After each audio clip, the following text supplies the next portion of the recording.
So hello everyone, I am Nora Beth Mejia and this is the progress report of Group 1 Scan Satellite, which is the ACT-UV CANSAT, meaning Atmospheric Conditions Telemetry and UV Detection CAN satellite. Starting with its primary mission, which is to obtain data from the atmospheric temperature and pressure and to receive information regarding its position. And its secondary mission is to detect ultraviolet exposures.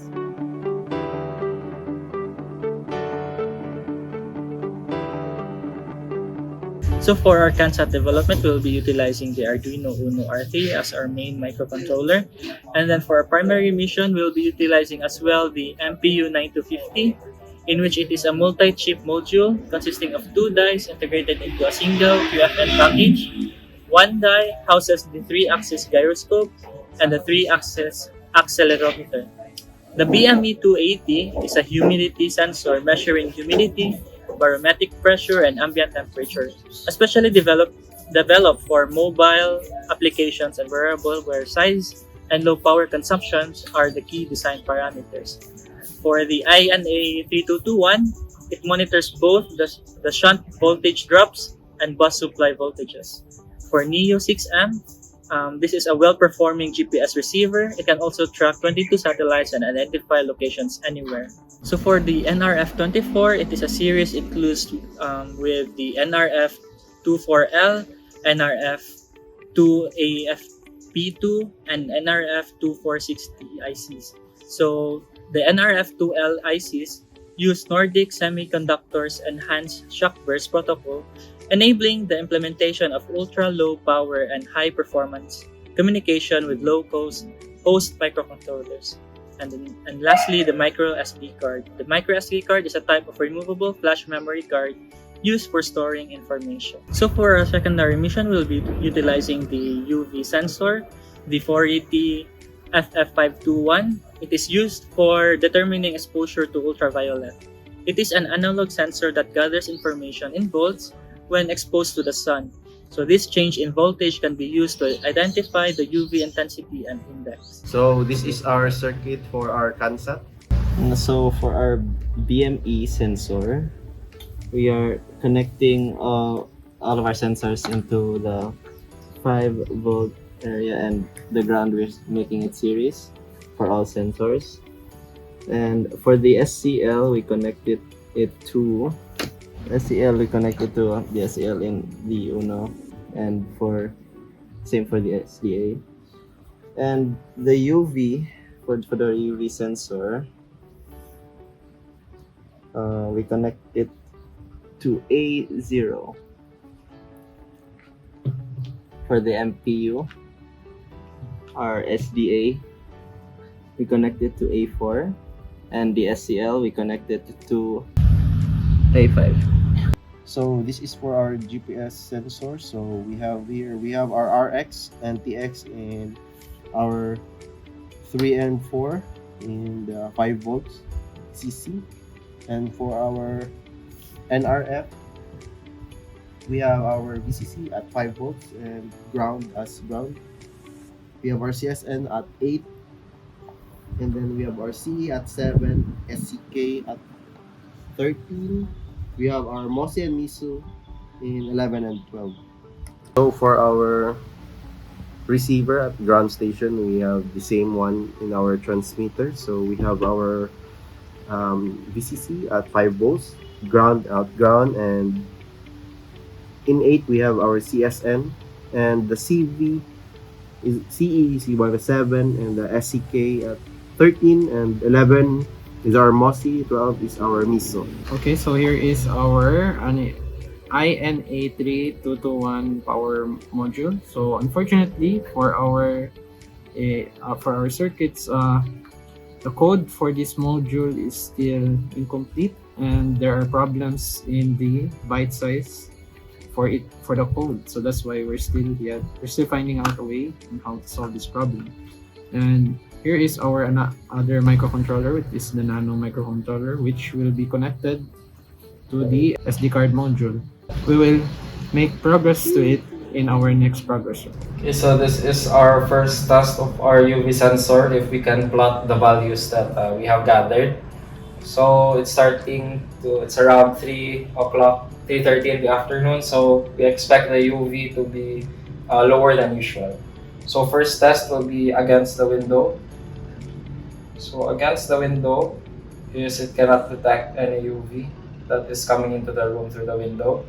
But if we put it a little bit outside of the window, the UV will be detected. And as you can see, it's slowly climbing to around 2.6. That this is already converted to the UV index, meaning it's already the voltage output of our analog UV sensor is already converted into according to the index of the UV rays. So this is not harmful UV anymore. And as expected, it is on the lower side due to the sun already starting to go down as well as being a cloudy day. So that's it for our first test on the UV sensor. So this is our test for our pressure nibidity sensor, the BMP280. So I have connected the CSV pin to the 5 volts in order to enable the I2C interface. So this is the CSB pin connected to 5 volts, the STO pin to the ground, as well as the VCC to the 3.3 volt pin. And the SCL and STA can either be in A5, A4 or in the default SCL, STA pins of the Arduino. So let's plug this in and start it up. So there's two ways to view our data. The first would be from the serial monitor. So what we have done with our code is we got the pressure, the calculated pressure altitude, as well as our temperature. So another way to view our data would be through a plot, and it says that we are at about 100,000, at around 91 meters. So at around 91 meters, the estimated height of a single floor would be 14 feet. So 300 divided by 14 feet.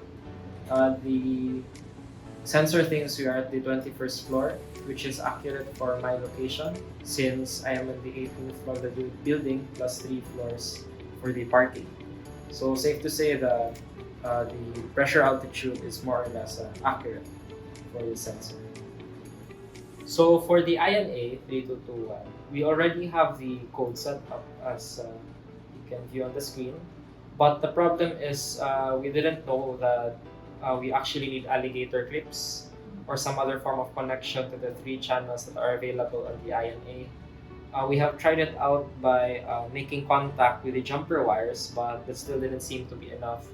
But other than these wirings on one of these channels, all the other wirings in the code itself is already ready for the INA 3221. So for the Neo 6M module, we headed over to the open area below the condominium near the parking lot in order to try and get a lock on the GPS.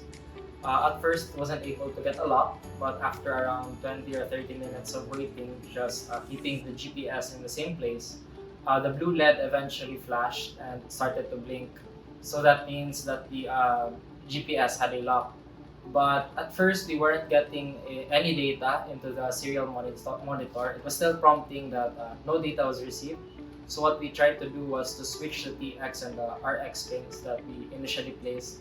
And then the data started printing once we regained the lock on the satellites. So for our initial lock on the satellites, there were around 3 or 2 satellites that were locked. But it proved to be accurate when we tried to search the location that was displayed on the serial monitor.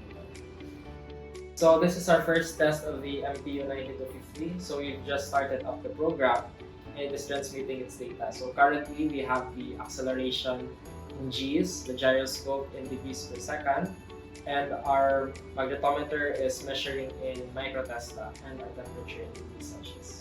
So like all I2C devices, the MPU 9250 is connected with the SCL and SDA on the A5 and A4 pins, and our VCC is in 5 volts. And what I've done is I've also wired the ADO to the ground just in case it needs to be, but so far with what I've read is it's not required. So once you've connected it to ground, it sets the address as 0x68. And if it's on a high, that would be 0x69. So since it's on ground, our address for this device would be on the 0x68. So this is the first test of our NRF24. So what we're testing here is just a constant transmit and receive through a less than 1 meter distance using the minimum power that the NRF24 can have with its PCB antenna. So this is test 2 of our NRF24 at minimum power. So this is still using the PCB antenna.